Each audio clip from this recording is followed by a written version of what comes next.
ಮಧುರ ಕನ್ನಡ ಕಲಿಯೋಣ ಚಾನಲಿಗೆ ಸ್ವಾಗತ.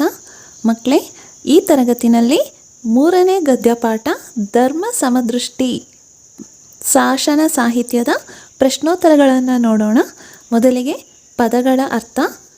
ಅನುಮತ ಅಂದರೆ ಸಮ್ಮತಿ, ಈಶ್ವರ ಒಡೆಯ, ಉಪಾರ್ಜಿಸು ಸಂಪಾದಿಸು, ಕಟ್ಟಳೆ ನಿಯಮ, ಕಟ್ಟಳೆ ಅಂದರೆ ನಿಯಮ, ಕೀಲಕ ಸಂವತ್ಸರ ಪ್ರಭಾವಾದಿ 60 ಸಂವತ್ಸರಗಳಲ್ಲೊಂದು. ಇದು ಕೀಲಕ ಸಂವತ್ಸರ ಅನ್ನೋದು ಶುದ್ಧ ಶುಕ್ಲ ಪಕ್ಷ. ಚಂದ್ರಾರ್ಕ ಸ್ಥಾಯಿ, ಚಂದ್ರಾರ್ಕ ಸ್ಥಾಯಿ ಅಂದರೆ ಸೂರ್ಯ ಚಂದ್ರರು ಇರುವ ತನಕ ಸ್ಥಿರವಾಗಿರುವುದು, ಅದನ್ನು ಚಂದ್ರಾರ್ಕ ಸ್ಥಾಯಿ. ಚರಣ ಪಾದ, ಅಂಬುಜ ತಾವರೆ, ಜಾಂಬವ ಕುಲ ಕರಡಿ ಗುರುತಿನ ಧ್ವಜವುಳ್ಳ ದೊರೆಯ ಕುಲದವರು. ಆ ಜಾನುಬಾಹುಗಳು ಅಂಥವ್ರನ್ನ ಜಾಂಬವ ಕುಲ ಅಂತ ಹೇಳ್ತಾರೆ. ತಿರಿಕುಲ ಅಲೆಮಾರಿಗಳು, ತಿರಿಕುಲ ಅಂದರೆ ಅಲೆಮಾರಿಗಳು. ತಿರುಪಣಿ ತಿರುವಡಿ ತಣ್ಣೀರವರು ಅಂದರೆ ರಾಟೆ ತಿರುಗಿಸಿ ನೀರು ಹರಿಸುವವರು. ಬಡವ ಹೆಣ್ಣು ಕುದುರೆ, ಪಾಷಂಡ ಸಂಪ್ರದಾಯ ವಿರೋಧಿಸುವವ ಅಥವಾ ನಾಸ್ತಿಕ. ಬಡವ ಮುಖಾಗ್ನಿ ಸಮುದ್ರದೊಳಗೆ ಕುದುರೆಯ ಮುಖದಿಂದ ಹೊರಟ ಬೆಂಕಿ. ಬಸ್ತಿ ಬಸದಿ, ಬಹೆವು ಅಂದರೆ ಬರುತ್ತೇವೆ. ಭಿನ್ನಹ, ಭಿನ್ನಹ ಅಂದರೆ ವಿಜ್ಞಾಪನೆ. ತತ್ಸಮ ತದ್ಭವದಲ್ಲಿ ಬರ್ತಕ್ಕಂಥದ್ದು ಭಿನ್ನಹ ಅಂದರೆ ತದ್ಭವ, ಅದಕ್ಕೆ ತತ್ಸಮ ಪದ ವಿಜ್ಞಾಪನೆ. ಭ್ರೂ, ಭ್ರೂ ಅಂದರೆ ಬೃಹಸ್ಪತಿ ವಾರ. ನಾಡು ರಾಜ್ಯದ ಒಂದು ಭಾಗ. ಬೋವಕ್ಕಳು ಅಂದರೆ ಮಲೆನಾಡು ಪ್ರದೇಶದಲ್ಲಿ ಹೆಚ್ಚಾಗಿ ವಾಸಿಸುವ ಒಂದು ವರ್ಗದ ಜನರು, ಅವ್ರನ್ನ ಬೋವಕ್ಕಳು ಅಂತ ಕರೀತಾರೆ. ಭವ್ಯ ಜನಗಳ್ ಅಂದರೆ ಜೈನ ಧರ್ಮೀಯರು. ಮೌಷ್ಟಿಕ ಅಕ್ಕಸಾಲಿ. ಯತಿ ಇಂದ್ರಿಯ ನಿಗ್ರಹ ಮಾಡಿದವನು ಅಥವಾ ಯೋಗಿ. ಇಂದ್ರಿಯ ನಿಗ್ರಹ ಅಂದರೆ ಸೆನ್ಸ್ ಕಂಟ್ರೋಲ್. ವಿಜಯತೆ ಗೆಲುವಾಗಲಿ. ಸಕಳ ಎಲ್ಲ. ಸಮಯಿ ಒಂದು ನಿರ್ದಿಷ್ಟ ಸಿದ್ಧಾಂತವನ್ನು ಅನುಸರಿಸುವವನು. ಸೋದೆ ಅದು ತದ್ಭವ, ಅದಕ್ಕೆ ತತ್ಸಮ ಪದ ಸುದೆ. ಸೋದೆ ತದ್ಭವ, ಸುದೆ ತತ್ಸಮ. ಇದರ ಅರ್ಥ ಅಮೃತ ಅಥವಾ ಬಿಳಿಯ ಬಣ್ಣದ್ದು. ಸೋದೆಯ ನಿಕ್ಕುವುದು ಅಂದರೆ ಜೀರ್ಣೋದ್ಧಾರ ಮಾಡುವುದು. ಸೋದೆಯ ನಿಕ್ಕುವುದು ಅಂದರೆ ಜೀರ್ಣೋದ್ಧಾರ ಮಾಡುವುದು. ಮಕ್ಕಳೇ, ಈಗ ಅಭ್ಯಾಸ ನೋಡೋಣ. ಕೊಟ್ಟಿರುವ ಪ್ರಶ್ನೆಗಳಿಗೆ ಒಂದೊಂದು ವಾಕ್ಯಗಳಲ್ಲಿ ಉತ್ತರಿಸಿ ಅಂತ ಕೇಳಿದ್ದಾರೆ. ಮೊದಲನೇ ಪ್ರಶ್ನೆ, ಬುಕ್ಕರಾಯನ ಹಿರಿಮೆ ಏನು? ಉತ್ತರ, ಧರ್ಮ ಸಮದೃಷ್ಟಿ ಬುಕ್ಕರಾಯನ ಹಿರಿಮೆ. ಎರಡನೇ ಪ್ರಶ್ನೆ, ಬುಕ್ಕರಾಯನ ರಾಜ್ಯಭಾರದ ಕಾಲದಲ್ಲಿ ಯಾರೊಳಗೆ ಸಂವಾದ ನಡೆಯಿತು? ಬುಕ್ಕರಾಯನ ರಾಜ್ಯಭಾರದ ಕಾಲದಲ್ಲಿ ಜೈನರಿಗೂ ಹಾಗೂ ಶ್ರೀ ವೈಷ್ಣವರಿಗೂ ಸಂವಾದ ನಡೆಯಿತು. ಮೂರನೇ ಪ್ರಶ್ನೆ, ನಾಡ ಭವ್ಯ ಜನರು ಬುಕ್ಕರಾಯನ ಬಳಿ ಏನೆಂದು ಭಿನ್ನಹ ಮಾಡಿದರು?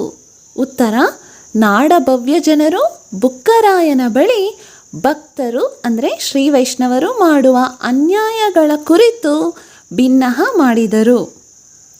ನಾಲ್ಕನೇ ಪ್ರಶ್ನೆ, ಶ್ರೀ ವೈಷ್ಣವರೊಡನೆ ಮಹಾರಾಜನು ಏನು ಹೇಳಿದನು? ಉತ್ತರ, ಶ್ರೀ ವೈಷ್ಣವರೊಡನೆ ಮಹಾರಾಜನು ವೈಷ್ಣವ ದರ್ಶನಕ್ಕೂ ಜೈನ ದರ್ಶನಕ್ಕೂ ಭೇದವಿಲ್ಲವೆಂದು ಹೇಳಿದನು. ಈಗ ಐದನೇ ಪ್ರಶ್ನೆ ನೋಡೋಣ. ರಾಯನು ವಿಧಿಸಿದ ಕಟ್ಟಳೆಯನ್ನು ಮೀರಿದರೆ ಆಗುವ ಪರಿಣಾಮವೇನು? ಉತ್ತರ, ರಾಯನು ವಿಧಿಸಿದ ಕಟ್ಟಳೆಯನ್ನು ಮೀರಿದವನು ರಾಜದ್ರೋಹಿ ಎಂದು ಎನಿಸಿಕೊಳ್ಳುವನು. ಮಕ್ಕಳೇ, ಈಗ ಆಮೇನ್ ಕೊಟ್ಟಿರುವ ಪ್ರಶ್ನೆಗಳಿಗೆ 3-4 ವಾಕ್ಯಗಳಲ್ಲಿ ಉತ್ತರಿಸಿ ಅಂತ ಕೇಳಿದರೆ. ಮೊದಲನೇ ಪ್ರಶ್ನೆ, ಧರ್ಮ ಸಮದೃಷ್ಟಿ ಪಾಠದಲ್ಲಿ ರಾಮಾನುಜಾಚಾರ್ಯರ ಗುಣವಿಶೇಷತೆಯನ್ನು ಹೇಗೆ ಕೊಂಡಾಡಲಾಗಿದೆ? ಉತ್ತರ: ರಾಮಾನುಜಾಚಾರ್ಯರು ಧರ್ಮವನ್ನು ಪಾಲಿಸದ ಪಾಷಂಡ ನಾಸ್ತಿಕರ ಪಾಲಿಗೆ ಮಹಾಬಡವ ಮುಖಾಗ್ನಿಯಂತಿರುವವರು, ಶ್ರೀರಂಗರಾಜ ಪಾದಕಮಲಗಳಲ್ಲಿ ಮೂಲದಾಸರಾದವರು, ಶ್ರೀ ವಿಷ್ಣುಲೋಕ ಮುನಿಮಂಟಪ ಮಾರ್ಗದಾಯಿಗಳು, ಯತಿರಾಜರುಗಳ ರಾಜರಾದ ರಾಮಾನುಜಾಚಾರ್ಯರಿಗೆ ಜಯವಾಗಲಿ ಎಂದು ಅವರ ಗುಣವಿಶೇಷತೆಯನ್ನು ಕೊಂಡಾಡಲಾಗಿದೆ. ಮಕ್ಕಳೇ, ಈಗ ಎರಡನೇ ಪ್ರಶ್ನೆ ನೋಡೋಣ.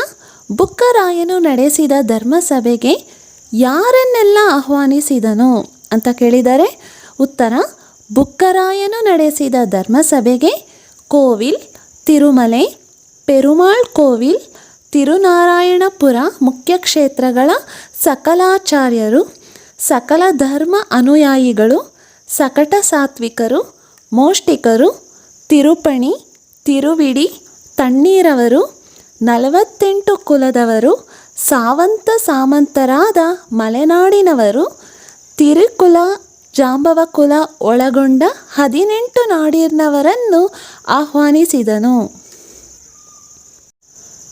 ಈಗ ಮೂರನೇ ಪ್ರಶ್ನೆ.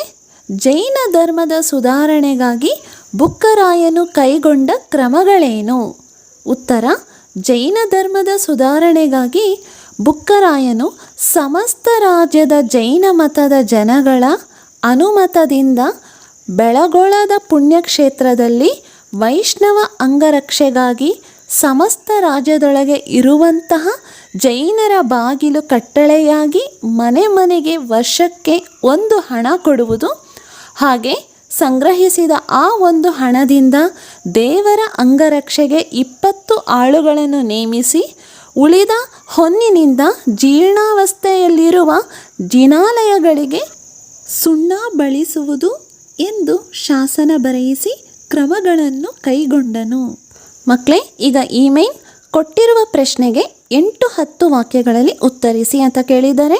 ಮೊದಲನೇ ಪ್ರಶ್ನೆ: ಬುಕ್ಕರಾಯನು ತನ್ನ ಆಳ್ವಿಕೆಯಲ್ಲಿ ಧರ್ಮ ಸಮದೃಷ್ಟಿಯನ್ನು ಹೇಗೆ ಆಚರಣೆಗೆ ತಂದನು? ಅಂದರೆ ಬುಕ್ಕರಾಯನ ಆಳ್ವಿಕೆಯಲ್ಲಿ ಧರ್ಮದ ಸಮದೃಷ್ಟಿಯನ್ನು ಅವನು ಹೇಗೆ ಆಚರಣೆಗೆ ತಂದು ರಾಜ್ಯ ಆಳಿದನು ಅನ್ನೋದನ್ನೆಲ್ಲ ಬರಿಬೇಕಾಗಿ ಬರುತ್ತದೆ.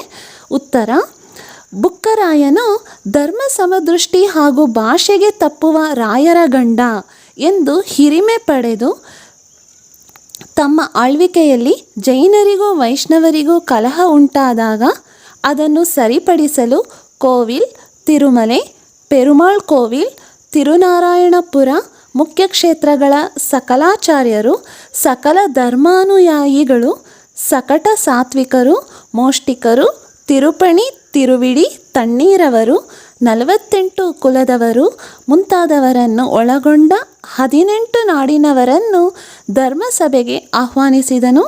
ವೈಷ್ಣವರ ಕೈಯಲ್ಲಿ ಜೈನರ ಕೈಯನ್ನಿಟ್ಟು ಜೈನ ಧರ್ಮಕ್ಕೂ ವೈಷ್ಣವ ಧರ್ಮಕ್ಕೂ ಭೇದವಿಲ್ಲವೆಂದು ಹೇಳಿದನು. ಜೈನ ಧರ್ಮಕ್ಕೆ ಈ ಹಿಂದೆ ಇದ್ದಂತೆ ಪಂಚಮಹಾವಾದ್ಯಗಳು, ಕಳಶವು ಸಲ್ಲಬೇಕೆಂದು ಭಕ್ತರ ಅಂದರೆ ಶ್ರೀ ವೈಷ್ಣವರ ದೆಸೆಯಿಂದ ಜೈನರಿಗೆ ಹಾನಿಯುಂಟಾದರೆ ಅದನ್ನು ವೈಷ್ಣವರು ತಮ್ಮ ಹಾನಿಯೆಂದು ಭಾವಿಸಬೇಕು ಎಂದು ಹೇಳಿದನು.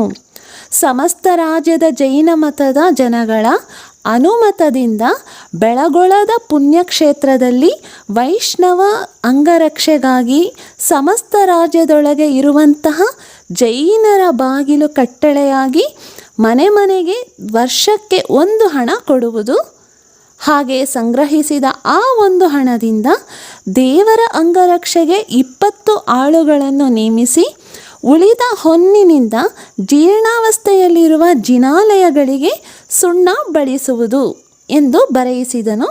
ಹೀಗೆ ತನ್ನ ಆಳ್ವಿಕೆಯಲ್ಲಿ ಧರ್ಮ ಸಮದೃಷ್ಟಿಯನ್ನು ಆಚರಣೆಗೆ ತಂದನು. ಈಗ ಈ ಮೇನ್ ಸಂದರ್ಭ ಸಹಿತ ಸ್ವಾರಸ್ಯ ಬರೆಯಿರಿ ಅಂತ ಕೇಳಿದ್ದಾರೆ. ಮೊದಲನೇ ಪ್ರಶ್ನೆ: ಪಾಷಂಡ ಸಾಗರ ಮಹಾಬಡವ ಮುಖಾಗ್ನಿ.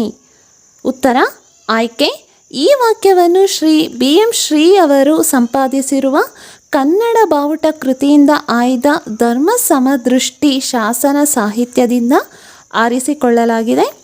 ಸಂದರ್ಭ: ವಿಜಯನಗರ ಸಾಮ್ರಾಜ್ಯದ ರಾಜ ವೀರಬುಕ್ಕರಾಯನ ಕಾಲದ ಧರ್ಮ ಸಮದೃಷ್ಟಿ ಶಾಸನದ ಪ್ರಾರಂಭದಲ್ಲಿ ಶ್ರೀರಾಮಾನುಜಾಚಾರ್ಯರನ್ನು ಸ್ಮರಿಸಿ ಗೌರವಿಸಿ ಭಕ್ತಿಯಿಂದ ಸ್ತುತಿಸುವ ಸಂದರ್ಭದಲ್ಲಿ ಶಾಸನಕಾರನು ಈ ಮೇಲಿನ ಮಾತನ್ನು ಹೇಳುವನು. ಸಾಮಾನ್ಯ ಜನರು ಕೂಡ ಯತಿರಾಜ ರಾಮಾನುಜಾಚಾರ್ಯರ ತತ್ವದ ಸಂದೇಶವನ್ನು ಭಕ್ತಿಯಿಂದ ಗೌರವಿಸಿ ಸ್ತುತಿಸುವುದು ಇಲ್ಲಿ ಸ್ವಾರಸ್ಯವಾಗಿದೆ. ಹಾಗೆ ಇನ್ನೊಂದು ಸ್ವಾರಸ್ಯ ಏನಂದರೆ, ಯತಿರಾಜ ಶ್ರೀ ರಾಮಾನುಜಾಚಾರ್ಯರು ಸಂಪ್ರದಾಯವನ್ನು ವಿರೋಧಿಸುವಂತಹ ಪಾಷಂಡ ಸಾಗರದಲ್ಲಿ ಅಂದರೆ ನಾಸ್ತಿಕರ ಸಾಗರದಲ್ಲಿ ಮಹಾಬಡವ ಮುಖಾಗ್ನಿಯಾಗಿ ಮಹಾಜ್ವಾಲೆಯಾಗಿ ಅವರು ಇರುವುದು ಇಲ್ಲಿ ಸ್ವಾರಸ್ಯವಾಗಿದೆ. ಈಗ ಎರಡನೇ ಪ್ರಶ್ನೆ ನೋಡೋಣ. ಎಲ್ಲ ರಾಜ್ಯದೊಳಗುಳ್ಳಂತಹ ಬಸ್ತಿಗಳಿಗೆ ಶ್ರೀ ವೈಷ್ಣವರು ಶಾಸನವನ್ನೆಟ್ಟು ಪಾಲಿಸುವರು. ಉತ್ತರ ಆಯ್ಕೆ. ಈ ವಾಕ್ಯವನ್ನು ಶ್ರೀ BM ಶ್ರೀಕಂಠಯ್ಯರವರು ಸಂಪಾದಿಸಿರುವ ಕನ್ನಡ ಬಾವುಟ ಕೃತಿಯಿಂದ ಆಯ್ದ ಧರ್ಮ ಸಮದೃಷ್ಟಿ ಶಾಸನ ಸಾಹಿತ್ಯದಿಂದ ಆರಿಸಿಕೊಳ್ಳಲಾಗಿದೆ. ಸಂದರ್ಭ: ಶ್ರೀ ವೈಷ್ಣವ ಭಕ್ತರು ತಮಗೆ ತೊಂದರೆ ಕೊಡುತ್ತಿರುವರೆಂದು ಜೈನರು ವೀರಬುಕ್ಕರಾಯನ ಬಳಿ ಭಿನ್ನವಿಸಿಕೊಳ್ಳುತ್ತಾರೆ. ಆಗ ಬುಕ್ಕರಾಯನು ಶ್ರೀ ವೈಷ್ಣವ ಹಾಗೂ ಜೈನ ಪ್ರಮುಖರ ಕೈ ಹಿಡಿದುಕೊಂಡು ಎರಡು ಪಂಗಡದವರು ಸಾಮರಸ್ಯದಿಂದ ಬಾಳಬೇಕೆಂದು ವಿನಂತಿಸಿಕೊಳ್ಳುತ್ತಾನೆ. ಎರಡು ಧರ್ಮಗಳಿಗೂ ಯಾವುದೇ ಭೇದವಿಲ್ಲವೆಂದು ತಿಳಿಸಿ ಜೈನ ಧರ್ಮಕ್ಕೆ ಹಾನಿಯಾದರೆ ವೈಷ್ಣವ ಧರ್ಮಕ್ಕೂ ಹಾನಿಯಾದಂತೆ ಪರಿಗಣಿಸಬೇಕು. ರಾಜ್ಯದಲ್ಲಿರುವ ಎಲ್ಲ ಬಸದಿಗಳಲ್ಲಿ ಪೂರ್ವ ಸಂಪ್ರದಾಯದಂತೆ ಪಂಚಮಹಾವಾದ್ಯಗಳು ಕಳಸವು ಸಲ್ಲಬೇಕು. ಇದನ್ನು ಶ್ರೀ ವೈಷ್ಣವರು ಶಾಸನವೆಂದು ಪಾಲಿಸಬೇಕು ಎನ್ನುವ ಸಂದರ್ಭದಲ್ಲಿ ರಾಜನು ಮೇಲಿನ ವಾಕ್ಯವನ್ನು ಹೇಳುತ್ತಾನೆ. ಸ್ವಾರಸ್ಯ: ಶ್ರೀ ವೈಷ್ಣವರು ಎಲ್ಲ ರಾಜ್ಯದೊಳಗಿರತಕ್ಕಂತಹ ಬಸ್ತಿಗಳಿಗೆ ಶಾಸನವ ನೆಟ್ಟು ಪಾಲಿಸಿ ಬರುವುದರಿಂದ ಪ್ರಜೆಗಳಲ್ಲಿ ರಾಜನಲ್ಲಿರುವ ಧರ್ಮ ಸಮದೃಷ್ಟಿ ಉಂಟಾಗುವುದು ಇಲ್ಲಿ ಸ್ವಾರಸ್ಯವಾಗಿದೆ. ಈಗ ಮೂರನೇ ಪ್ರಶ್ನೆ ನೋಡೋಣ. ಮಿಕ್ಕ ಹೊನ್ನಿಂಗೆ ಜೀರ್ಣ ಜಿನಾಲಯಗಳಿಗೆ ಸೊದೆಯ ನಿಕ್ಕುವುದು. ಆಯ್ಕೆ. ಈ ವಾಕ್ಯವನ್ನು ಶ್ರೀ BM ಶ್ರೀಕಂಠಯ್ಯನವರು ಸಂಪಾದಿಸಿರುವ ಕನ್ನಡ ಬಾವುಟ ಕೃತಿಯಿಂದ ಆಯ್ದ ಧರ್ಮ ಸಮದೃಷ್ಟಿ ಶಾಸನ ಸಾಹಿತ್ಯದಿಂದ ಆರಿಸಿಕೊಳ್ಳಲಾಗಿದೆ. ಸಂದರ್ಭ: ಜೈನ ಧರ್ಮ ಮತ್ತು ಶ್ರೀ ವೈಷ್ಣವ ಧರ್ಮದ ನಡುವೆ ಯಾವುದೇ ಭೇದವಿಲ್ಲವೆಂದು ಎರಡೂ ಧರ್ಮದವರು ಒಗ್ಗಟ್ಟಿನಿಂದ ಬಾಳಬೇಕೆಂದು ಬುಕ್ಕರಾಯನು ಹೇಳುತ್ತಾನೆ. ಅಲ್ಲದೆ ಪ್ರತಿ ಮನೆಯಿಂದ ವರ್ಷಕ್ಕೆ ಒಂದು ಹಣವನ್ನು ಸಂಗ್ರಹಿಸಿ ಆ ಹಣದಿಂದ ವೈಷ್ಣವ ದೇವರ ಅಂಗರಕ್ಷೆಗಾಗಿ 20 ಜನರನ್ನು ನೇಮಿಸಬೇಕೆಂದು ಅರಸನು ತಿಳಿಸುತ್ತಾನೆ. ಉಳಿದ ಹಣದಿಂದ ಶಿಥಿಲವಾದ ಜಿನಾಲಯಗಳನ್ನು ಜೀರ್ಣೋದ್ಧಾರ ಮಾಡಬೇಕೆಂದು ಹೇಳುತ್ತಾನೆ. ಸ್ವಾರಸ್ಯ: ಬುಕ್ಕರಾಯನ ಸಂದೇಶ ಎಲ್ಲ ಕಡೆಗೂ ಹರಡಿ ರಾಜ್ಯದ ಪ್ರತಿಯೊಂದು ಜೈನರ ಮನೆಯಿಂದ ಸಂಗ್ರಹಿಸಿದ ಹಣದಿಂದ 20 ಆಳುಗಳ ಅಂಗರಕ್ಷಕ ಪಡೆ ಮತ್ತು ಮಿಕ್ಕ ಹಣದಿಂದ ಜಿನಾಲಯಗಳ ಜೀರ್ಣೋದ್ಧಾರಕ್ಕೆ ಮೀಸಲೇ ಇಡಬೇಕೆಂಬುದು ಇಲ್ಲಿ ಸ್ವಾರಸ್ಯವಾಗಿದೆ. ನಾಲ್ಕನೇ ಪ್ರಶ್ನೆ. ಈ ಮಾಡಿದ ಕಟ್ಟಳೆಯನ್ನು ಅವನೊಬ್ಬನು ಮೀರಿದವನು ರಾಜದ್ರೋಹಿಯಪ್ಪನು. ಆಯ್ಕೆ. ಈ ವಾಕ್ಯವನ್ನು ಶ್ರೀ BM ಶ್ರೀಕಂಠಯ್ಯರವರು ಸಂಪಾದಿಸಿರುವ ಕನ್ನಡ ಬಾವುಟ ಕೃತಿಯಿಂದ ಆಯ್ದ ಧರ್ಮ ಸಮದೃಷ್ಟಿ ಶಾಸನ ಸಾಹಿತ್ಯದಿಂದ ಆರಿಸಿಕೊಳ್ಳಲಾಗಿದೆ. ಸಂದರ್ಭ: ಶ್ರೀ ವೈಷ್ಣವ ಧರ್ಮದವರು ಹಾಗೂ ಜೈನ ಧರ್ಮದವರು ಐಕ್ಯವಾಗಿರಲು ಬುಕ್ಕರಾಯನು ಹಲವು ಕ್ರಮಗಳನ್ನು ಕೈಗೊಳ್ಳುತ್ತಾನೆ, ಕಟ್ಟಳೆಗಳನ್ನು ಮಾಡುತ್ತಾನೆ. ಈ ಕಟ್ಟಳೆಗಳನ್ನು ಶಾಸನವಾಗಿ ಬರೆಸಿ ಸೂರ್ಯಚಂದ್ರರು ಇರುವ ತನಕ ರಾಜ್ಯದಲ್ಲಿ ಎಲ್ಲರೂ ರಾಜಾಜ್ಞೆಯನ್ನು ಪಾಲಿಸತಕ್ಕದು ಎಂದು ಹೇಳುವ ಸಂದರ್ಭದಲ್ಲಿ ರಾಜನು ಮೇಲಿನ ವಾಕ್ಯವನ್ನು ಹೇಳುವನು. ಸ್ವಾರಸ್ಯ: ರಾಜನು ಮಾಡಿದ ಶಾಸನವನ್ನು ಯಾರಾದರೂ ಮೀರಿ ನಡೆದರೆ ಅವರನ್ನು ರಾಜದ್ರೋಹಿಗಳೆಂದು ಪರಿಗಣಿಸಿ ಶಿಕ್ಷೆ ವಿಧಿಸಲಾಗುತ್ತದೆ ಎಂದು ರಾಜನು ಎಚ್ಚರಿಸುವುದು ಇಲ್ಲಿ ಸ್ವಾರಸ್ಯವಾಗಿದೆ. ಈಗ ಮಕ್ಕಳೇ ಊಮೇನ್ ಬಿಟ್ಟ ಪದಗಳನ್ನು ತುಂಬಿರಿ. ಮೊದಲನೇದು ರಾಮಾನುಜ ಡ್ಯಾಶ್ ಯತಿರಾಜರಾಜಃ. ರಾಮಾನುಜೋ ವಿಜಯತೆ ಯತಿರಾಜರಾಜಃ. ಉತ್ತರ ವಿಜಯತೆ. ಎರಡನೇದು ಜೈನ ದರ್ಶನಕ್ಕೆ ಪೂರ್ವ ಮರ್ಯಾದೆಯಲು ಡ್ಯಾಶ್ ಕಳಶವು ಸಲ್ಲುವುದು. ಪಂಚಮಹಾವಾದ್ಯಗಳು. ಜೈನ ದರ್ಶನಕ್ಕೆ ಪೂರ್ವ ಮರ್ಯಾದೆಯಲು ಪಂಚಮಹಾವಾದ್ಯಗಳು ಕಳಶವು ಸಲ್ಲುವುದು. ಮೂರನೇದು ವೈಷ್ಣವರು ಜೈನರು ಒಂದು ಡ್ಯಾಶ್ ಕಾಣಲಾಗದು. ವೈಷ್ಣವರು ಜೈನರು ಒಂದು ಭೇದವಾಗಿ ಕಾಣಲಾಗದು. ಈಗ ಭಾಷಾ ಚಟುವಟಿಕೆ ನೋಡೋಣ. ಆಮೇಲೆ ಕೊಟ್ಟಿರುವ ಪ್ರಶ್ನೆಗಳಿಗೆ ಉತ್ತರಿಸಿ. ಮೊದಲನೇ ಪ್ರಶ್ನೆ, ವೃದ್ಧಿ ಸಂಧಿ ಎಂದರೇನು? ನಿದರ್ಶನ ಸಹಿತ ಬರೆಯಿರಿ. ವೃದ್ಧಿ ಸಂಧಿ ಅಂದರೆ ಏನಂತ ಹೇಳಬೇಕು, ಜೊತೆಗೆ ನಿದರ್ಶನ ಸಹಿತ ಬರೆಯಿರಿ ಅಂದರೆ ಉದಾಹರಣೆ ಕೊಟ್ಟು ಬರಿಬೇಕು ಅಂತ ಕೇಳಿದ್ದಾರೆ. ಉತ್ತರ, ಅ ಆಕಾರಗಳಿಗೆ ಎ ಐಕಾರಗಳು ಪರವಾದಾಗ ಅವೆರಡರ ಸ್ಥಾನದಲ್ಲಿ ಐಕಾರವು ಓ ಔಕಾರಗಳು ಪರವಾದಾಗ ಔಕಾರಗಳು ಪರವಾದರೆ ಔಕಾರವು ಆದೇಶವಾಗಿ ಬಂದರೆ ಅದೇ ವೃದ್ಧಿ ಸಂಧಿ. ಅಂದರೆ ಉದಾಹರಣೆ ನೋಡೋಣ. ವನ ಪ್ಲಸ್ ಔಷಧ ಸೇರಿದಾಗ ವನೌಷಧ ಆಗುತ್ತೆ. ಇಲ್ಲಿ ಪೂರ್ವ ಪದದ ಕೊನೆಯ ಅಕ್ಷರ ಆ ಪ್ಲಸ್ ಉತ್ತರ ಪದದ ಮೊದಲನೇ ಅಕ್ಷರ ಯಾವುದು ಔ. ಆ ಪ್ಲಸ್ ಔ ಸೇರಿದಾಗ ಇಲ್ಲಿ ಕೊನೆಯಲ್ಲಿ ನಮಗೆ ಔಕಾರವು ಆದೇಶವಾಗಿ ಬರ್ತಾ ಇದೆ. ಆದ್ದರಿಂದ ಇದು ವೃದ್ಧಿ ಸಂಧಿ ಅಂತ ಆಗುತ್ತೆ.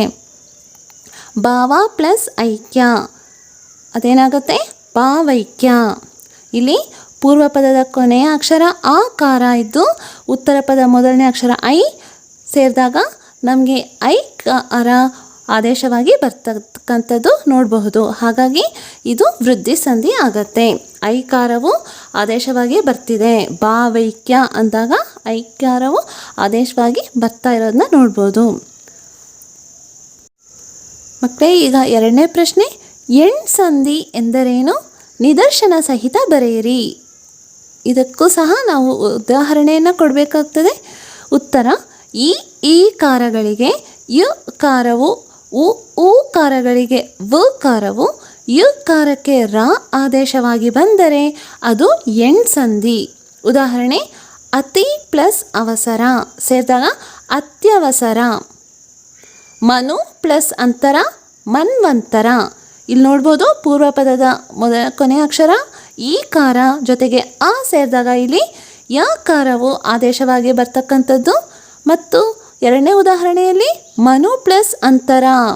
ಮನು ಊಕಾರ ಪೂರ್ವ ಪದದ ಕೊನೆಯ ಅಕ್ಷರ ಊಕಾರ ಆಗಿದ್ದು ಉತ್ತರ ಪದದ ಮೊದಲನೇ ಅಕ್ಷರ ಆಕಾರ ಆಗಿದೆ. ಸೊ ಉ ಪ್ಲಸ್ ಆ ಸೇರಿ ಇಲ್ಲಿ ವಕಾರವು ಆದೇಶವಾಗಿ ಬರ್ತಕ್ಕಂಥದ್ದು. ಆದ್ದರಿಂದ ಇದು ಎಣ್ ಸಂಧಿ ಆಗತ್ತೆ. ಮಕ್ಕಳೇ ಈಗ ತತ್ಸಮ ತದ್ಭವಗಳನ್ನು ಬರೆಯಿರಿ. ಸೊ ಮೊದಲನೇದು ವರ್ಷ ವರುಷ, ಶ್ರೀ ಸಿರಿ, ಲೋಕ ಲೋಗ, ಕೀರ್ತಿ ಕೀರುತಿ, ಮಂಟಪ ಮಂಡಪ, ವಸತಿ ಬಸದಿ, ವೀರ ಬೀರ, ರಾಯ ರಾಜ, ಭಕ್ತ ಬಕುತ, ಸಾಮಂತ ಸಾವಂತ, ತಟ ದಡ, ಚಂದ್ರ ಚಂದಿರ, ದಿಶಾ ದೆಸೆ, ಕಲಶ ಕಲಸ, ಮುಖ ಮೊಗ. ವಿಜ್ಞಾಪನೆ ಭಿನ್ನಃ, ಧರ್ಮ ದಮ್ಮ, ಸುದೆ ಸೊದೆ, ದೃಷ್ಟಿ ದಿಟ್ಟಿ, ಪುಣ್ಯ ಪುನ್ನೆ. ಮಕ್ಕಳೇ ಈಗ ಸಂಧಿ ಬಿಡಿಸಿ ಸಂಧಿಯನ್ನು ಹೆಸರಿಸಿ ಅಂತ ಕೇಳಿದ್ದಾರೆ. ಮೊದಲು ನಾವು ಸಂಧಿಯನ್ನು ಬಿಡಿಸಿ ನಂತರ ಇದು ಯಾವ ಸಂಧಿ ಅಂತ ತಿಳಿಯೋಣ. ಮೊದಲನೇದು ಮಂಡಳೇಶ್ವರ. ಇದನ್ನು ಬಿಡಿಸಿದಾಗ ಮಂಡಳ ಪ್ಲಸ್ ಈಶ್ವರ, ಇದು ಗುಣಸಂಧಿ ಆಗುತ್ತೆ. ಎರಡನೇದು ಸಕಳಾಚಾರ್ಯ. ಇದನ್ನು ಬಿಡಿಸಿದಾಗ ಸಕಳ ಪ್ಲಸ್ ಆಚಾರ್ಯ. ಎರಡು ಕಡೆನೂ ನಮಗೆ ಆ ಆಗ್ತಾ ಇರೋದು ಕೊನೆ ಸೇರಿದಾಗ ಸಕಳಾಚಾರ್ಯ ದೀರ್ಘ ಬರೋದ್ರಿಂದ ಇದು ಸವರ್ಣ ದೀರ್ಘ ಸಂಧಿ. ಮೂರನೇದು ಭೇದವಿಲ್ಲ. ಬಿಡಿಸಿದಾಗ ಭೇದ ಪ್ಲಸ್ ಇಲ್ಲ, ಭೇದ ಪ್ಲಸ್ ಇಲ್ಲ ಸೇರಿದರೆ ಭೇದವಿಲ್ಲ. ಇಲ್ಲಿ ವಕಾರ ಆಗಮವಾಗಿ ಬರ್ತಕ್ಕಂಥದ್ದು, ಅದರಿಂದ ಇದು ವಕಾರ ಆಗಮ ಸಂಧಿ. 4ನೇದು ಕೈ ಬಿಡಿದು, ಬಿಡಿಸಿದಾಗ ಕೈ ಪ್ಲಸ್ ಪಿಡಿದು, ಇಲ್ಲಿ ಸಹ ವಕಾರ ಆದೇಶವಾಗಿ ಬರ್ತಕ್ಕಂಥದ್ದು. ಕೈ ಪ್ಲಸ್ ಪಿಡಿದು ಸೇರಿದರೆ ಕೈ ಬಿಡಿದು, ಇಲ್ಲಿ ವಕಾರ ಆದೇಶವಾಗಿ ಬರ್ತಕ್ಕಂಥದ್ದು, ಆದ್ದರಿಂದ ಇದು ವಕಾರಾದೇಶ ಸಂಧಿ. 5ನೇದು ವೃದ್ಧಿಯಾಗಿ, ಇದನ್ನು ಬಿಡಿಸಿದಾಗ ವೃದ್ಧಿ ಪ್ಲಸ್ ಆಗಿ, ವೃದ್ಧಿಯಾಗಿ, ಇಲ್ಲಿ ಪೂರ್ವ ಪದದ ಕೊನೆಯಲ್ಲಿ ಈಕಾರ ಮತ್ತು ಉತ್ತರ ಪದದ ಮೊದಲನೇ ಅಕ್ಷರ ಆಕಾರ, ಈ ಪ್ಲಸ್ ಆ ಸೇರಿದ್ರೆ ಯಕಾರ ಆಗಮವಾಗಿ ಬರ್ತಕ್ಕಂಥದ್ದು, ಆದ್ದರಿಂದ ಇದು ಯಕಾರ ಆಗಮ ಸಂಧಿ. ಹಾಗೆ ಭೇದವಾಗಿ ಬಿಡಿಸಿದಾಗ ಭೇದ ಪ್ಲಸ್ ಆಗಿ ಸೇರಿದಾಗ ಇಲ್ಲಿ ಪೂರ್ವ ಪದದ ಕೊನೆಯ ಅಕ್ಷರದಲ್ಲಿ ಆಕಾರ ಮತ್ತು ಉತ್ತರ ಪದದಲ್ಲಿ ಮೊದಲನೇ ಅಕ್ಷರ ಆಕಾರ, ಭೇದ ಪ್ಲಸ್ ಆಗಿ ಭೇದವಾಗಿ, ವಾಕಾರ ನಮಗೆ ಆಗಮವಾಗಿ ಬರ್ತಕ್ಕಂಥದ್ದು, ಆದ್ದರಿಂದ ಬಕಾರಾಗಮ ಸಂಧಿ. ಕಾಣಲಾಗದು, ಕಾಣಲು ಪ್ಲಸ್ ಆಗದು, ಇದು ಲೋಪಸಂಧಿ ಆಗುತ್ತೆ. ಜಿನಾಲಯ, ಇದನ್ನು ಬಿಡಿಸಿದಾಗ ಜಿನ ಪ್ಲಸ್ ಆಲಯ, ಇಲ್ಲಿ ಪೂರ್ವ ಪದದ ಕೊನೆಯ ಅಕ್ಷರದಲ್ಲಿ ಆಕಾರ ಮತ್ತು ಉತ್ತರ ಪದದ ಮೊದಲನೇ ಅಕ್ಷರ ಸಹ ಆಕಾರ ಸೇರಿ ದೀರ್ಘ, ಜಿನಾಲಯ, ಇಲ್ಲಿ ದೀರ್ಘ ಆಗ್ತಾ ಇದೆ. ಸೊ ಅದರಿಂದ ಸವರ್ಣ ದೀರ್ಘ ಸಂಧಿ, ಆ ಪ್ಲಸ್ ಆ ಜಿನಾಲಯ, ಸೊ ಅದರಿಂದ ಸವರ್ಣ ದೀರ್ಘ ಸಂಧಿ. ತಪ್ಪಲಿಯದೆ, ತಪ್ಪಲುಯ ಪ್ಲಸ್ ಈಯದೆ, ಇದು ಲೋಪಸಂಧಿ ಆಗುತ್ತೆ. 10ನೇದು ಚಂದ್ರಾರ್ಕ, ಚಂದ್ರಾರ್ಕ ಇದನ್ನು ಬಿಡಿಸಿದಾಗ ಚಂದ್ರ ಪ್ಲಸ್ ಅರ್ಕ, ಸವರ್ಣ ದೀರ್ಘ ಸಂಧಿ ಆಗುತ್ತೆ. ಸೊ ಮಕ್ಕಳೇ, ಮುಂದಿನದು ಕೊಟ್ಟಿರುವ ಪದಗಳನ್ನು ಸ್ವಂತ ವಾಕ್ಯಗಳಲ್ಲಿ ಬಳಸಿರಿ ಅಂತ ಕೇಳಿದರೆ, ಮೊದಲನೇ ಪದ ಸಂವಾದ. ಸಂವಾದ ಇದನ್ನು ನಾವು ಸ್ವಂತ ವಾಕ್ಯದಲ್ಲಿ ಹೇಳೋದಾದರೆ, ಪ್ರಧಾನಿ ನರೇಂದ್ರ ಮೋದಿಯವರು ಸ್ವಚ್ಛ ಭಾರತ ಅಭಿಯಾನ ಕುರಿತು ಸಂವಾದ ನಡೆಸಿದರು. 2ನೇದು ಸಮಸ್ತ, ಸಮಸ್ತ ಭಾರತೀಯರು ಒಗ್ಗಟ್ಟಿನಿಂದ ದುಡಿಯಬೇಕು. 3ನೇದು ಭೇದವಿಲ್ಲ, ಜಾತಿಗಳೆಲ್ಲವೂ ಒಂದೇ, ಭೇದವಿಲ್ಲ ಎಂದು ಕನಕದಾಸರು ಹೇಳಿದರು. ಇನ್ನೊಂದು ವಾಕ್ಯ ಹೇಳೋದಾದರೆ, ತಾಯಿಯು ಎಲ್ಲ ಮಕ್ಕಳನ್ನು ಯಾವ ಭೇದವಿಲ್ಲದೆ ಸಮಾನವಾಗಿ ನೋಡುವಳು. ಕೈ ಹಿಡಿ ಕರುಣಾಳು ಬಾಬೆಳಕೆ, ಕೈ ಹಿಡಿದು ನಡೆಸೆನ್ನನು ಎಂದು ಶ್ರೀ ಹಾಡಿದರು. ನೆಕ್ಸ್ಟ್ ಮೇನ್, ಕೊಟ್ಟಿರುವ ಗಾದೆ ಮಾತುಗಳನ್ನು ವಿಸ್ತರಿಸಿ ಬರೆಯಿರಿ ಅಂತ ಕೇಳಿದ್ದಾರೆ. ಮೊದಲನೇ ಗಾದೆ, ಮಿಂಚಿ ಹೋದ ಕಾರ್ಯಕ್ಕೆ ಚಿಂತಿಸಿ ಫಲವೇನು, ಅಂದರೆ ನಡೆದು ಹೋದಂತಹ ಘಟನೆಗಳು, ಕೈಮೀರಿ ಹೋದಂತಹ ಘಟನೆಗಳನ್ನೆಲ್ಲ ನಾವು ಚಿಂತಿಸಿ ಯಾವ ಫಲವೂ ಇಲ್ಲ ಅನ್ನೋ ಅರ್ಥ ಇದು. ಸೊ ಉತ್ತರ ಹೀಗಿದೆ, ಯಾವ ಕೆಲಸವನ್ನು ಪ್ರಾರಂಭಿಸುವ ಮುನ್ನ ಚಿಂತೆ ಮಾಡಿ ಮುಂದೆ ನಡೆಸುವುದು ಬುದ್ಧಿವಂತರ ಲಕ್ಷಣವಾಗುತ್ತದೆ. ನಡೆದು ಹೋದ ಕಾರ್ಯವನ್ನು ಚಿಂತಿಸಿ ಕುಳಿತರೆ ಯಾವ ಫಲವೂ ಇಲ್ಲ, ಯಾವ ಪ್ರಯೋಜನವೂ ಇಲ್ಲ. ಸಮಯ ನಷ್ಟವಾಗಿ ಬೇರೆ ಕೆಲಸಗಳಿಗೆ ಅಡ್ಡಿಯಾಗುವ ಸಾಧ್ಯವುಂಟು. ಹೇಗೆ ಚೆಲ್ಲಿ ಹೋದ ಹಾಲನ್ನು ನೋಡಿ ಅತ್ತರೆ ಯಾವ ಫಲವಿಲ್ಲವೋ, ಹಾಗೆ ಕೈಮೀರಿ ಹೋದ ಘಟನೆಗಳನ್ನು ಅಥವಾ ಸಮಯಕ್ಕೆ ಅನುಗುಣವಾಗಿ ಮಾಡದೆ ಹೋದ ಕೆಲಸ ಕಾರ್ಯಗಳನ್ನು ಕುರಿತು ಚಿಂತಿಸಿ ಯಾವ ಫಲವೂ ಇಲ್ಲ. ಆದುದರಿಂದ ನಾವು ಪರಿಪೂರ್ಣವಾಗಿ ಯೋಚಿಸಿ ಸಮಯಕ್ಕೆ ಸರಿಯಾಗಿ ಕಾರ್ಯನಿರ್ವಹಿಸಬೇಕು ಎನ್ನುವುದು ಮೇಲಿನ ಗಾದೆ ಮಾತಿನ ಅರ್ಥವಾಗಿದೆ. ಮಕ್ಕಳೇ, ಈಗ 2ನೇ ಗಾದೆ, ഇരുಳು ಕಂಡ ಬಾವಿಗೆ ಹಗಲು ಬಿದ್ದಂತೆ. ಈ ಗಾದೆ ಮಾತನ್ನು ಯಾವಾಗ ಹೇಳ್ತಾರೆ ಅಂತಂದರೆ, ಜನರು ತಪ್ಪನ್ನು ಮಾಡ್ತಾರೆ. ಹೇಗೆ ಗೊತ್ತಿದ್ದು ತಪ್ಪು ಮಾಡ್ತಾರೆ. ಅವರಿಗೆ ಯಾವುದೋ ಒಂದು ಸಮಯ ಸಂದರ್ಭದಲ್ಲಿ ಮಾಡಬೇಕಾಗಿ ಬರ್ತದೆ, ಆದರೆ ಅದು ತಪ್ಪು ಅಂತ ಚೆನ್ನಾಗಿ ಗೊತ್ತಿದ್ರೂ ಸಹ ಅವರು ಮುನ್ನುಗ್ಗಿ ಯಾವ ಯೋಚನೆ ಮಾಡದೆ ಅವರು ತಪ್ಪನ್ನು ಮಾಡಿಬಿಡ್ತಾರೆ. ನಂತರ ಅವರು ಪಶ್ಚಾತ್ತಾಪ ಪಡ್ತಾ ಇರ್ತಾರೆ. ಸೊ ಹಾಗಾಗಿ ಅಂಥವರಿಗೆ ಈ ಗಾದೆಯನ್ನು ಹೇಳ್ತಾರೆ. ಈ ಉತ್ತರ ನೋಡೋಣ. ಈ ಗಾದೆಯು ಗೊತ್ತಿದ್ದು ತಪ್ಪು ಮಾಡುವವರನ್ನು ಕುರಿತು ವಿವರಣೆಯನ್ನು ನೀಡುತ್ತದೆ. ನಾವು ಅಡ್ಡಾಡುವ ವಹಿವಾಟಿನ ಜಾಗದಲ್ಲಿ ಒಂದು ಬಾವಿ ಇದೆ ಎಂಬುದನ್ನು ರಾತ್ರಿಯ ಹೊತ್ತಿನಲ್ಲಿ ಕಂಡಿರುತ್ತೇವೆ. ಹಗಲು ಹೊತ್ತಿನ ಬೆಳಕಿನಲ್ಲಿ ಆ ಬಾವಿಯಲ್ಲಿ ಹೋಗಿ ಹೋಗಿ ಬಿದ್ದರೆ ಆ ತಪ್ಪು ನಮ್ಮದೇ ಹೊರತು ಬಾವಿಯದು ಅಲ್ಲ, ഇരുಳು ಹಗಲಿನದು ಅಲ್ಲ. ಕಾರಣ ತಪ್ಪು ಮಾಡಲು ಹೋಗಬಾರದು. ಆದಷ್ಟು ಎಚ್ಚರಿಕೆ ವಹಿಸಿ ಸದಾ ಸರಳ ಜೀವನವನ್ನು ಸಾಗಿಸಬೇಕು. ಕಂಡು ತಪ್ಪು ಮಾಡಿದರೆ ಅದು ನಮ್ಮ ಮೂರ್ಖತನವೇ ಹೊರತು ಬೇರೇನೂ ಅಲ್ಲ. ಬಾವಿಗೆ ಬೀಳುವುದೆಂದರೆ ಅಧಃಪತನವಾಗುವುದು. ಸೊ ಮಕ್ಕಳೇ, ಇಲ್ಲಿಗೆ ಧರ್ಮ ಸಮದೃಷ್ಟಿ ಪಾಠದ ಪ್ರಶ್ನೋತ್ತರಗಳು ಮುಕ್ತಾಯವಾಗಿದೆ. ನಮಸ್ಕಾರ.